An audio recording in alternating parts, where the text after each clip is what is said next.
Sebelumnya perkenalkan, nama saya Adibendila Sidkia. Saya akan menjelaskan tentang taksonomi Bloom. Yang pertama yaitu konsep taksonomi Bloom. Nah, taksonomi Bloom sendiri adalah struktur bertingkat yang mengidentifikasikan keterampilan berpikir mulai dari jenjang yang rendah hingga jenjang yang tinggi. Nah, pemikiran ini berawal dari seorang psikolog Amerika pada tahun 1950 yaitu Benjamin S. Bloom.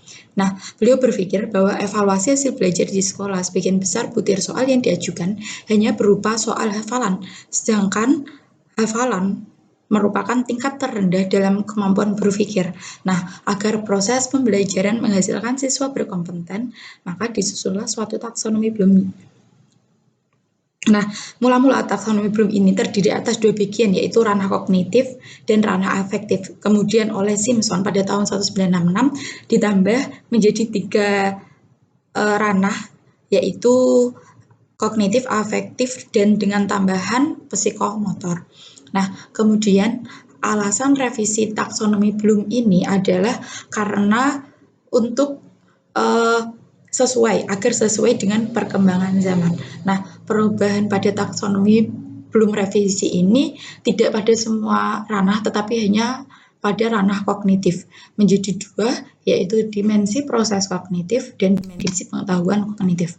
Selanjutnya, penjabaran dari dimensi proses kognitif ada 6, atau yang biasanya dikenal dengan pembelajaran C1 sampai dengan C6. Yang pertama yaitu C1, mengingat.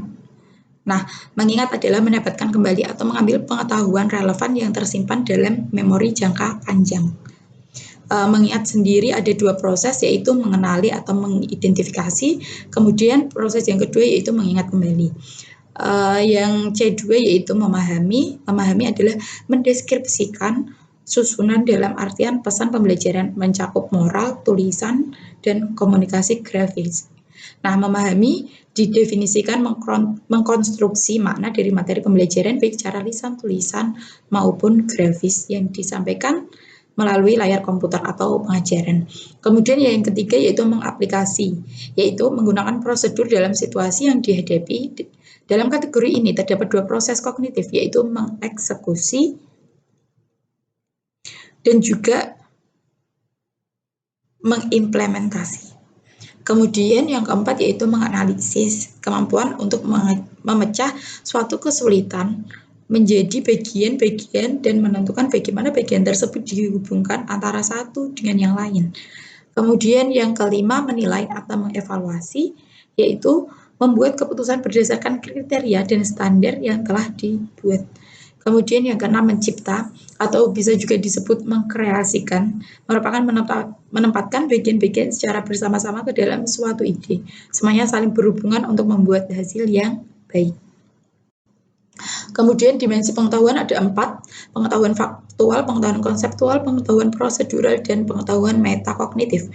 Nah, pengetahuan faktual yaitu pengetahuan tentang elemen-elemen yang terpisah dan memiliki ciri-ciri tersendiri. Kemudian konseptual yaitu pengetahuan tentang kategori, klarifikasi, dan hubungan antara dua atau lebih kategori atau klarifikasi tersebut. Nah, pengetahuan ini lebih kompleks dan terorganisasi. Kemudian prosedural yaitu pengetahuan tentang cara melakukan sesuatu. Melakukan sesuatu ini boleh mengerjakan latihan rutin sampai menyelesaikan masalah-masalah baru yang sedang dihadapi. Kemudian yang terakhir yaitu pengetahuan metakognitif, yaitu pengetahuan tentang kognisi secara umum, kesadaran akan dan pengetahuan mengenai kognisi tersebut. Terima kasih. Sekian dari saya.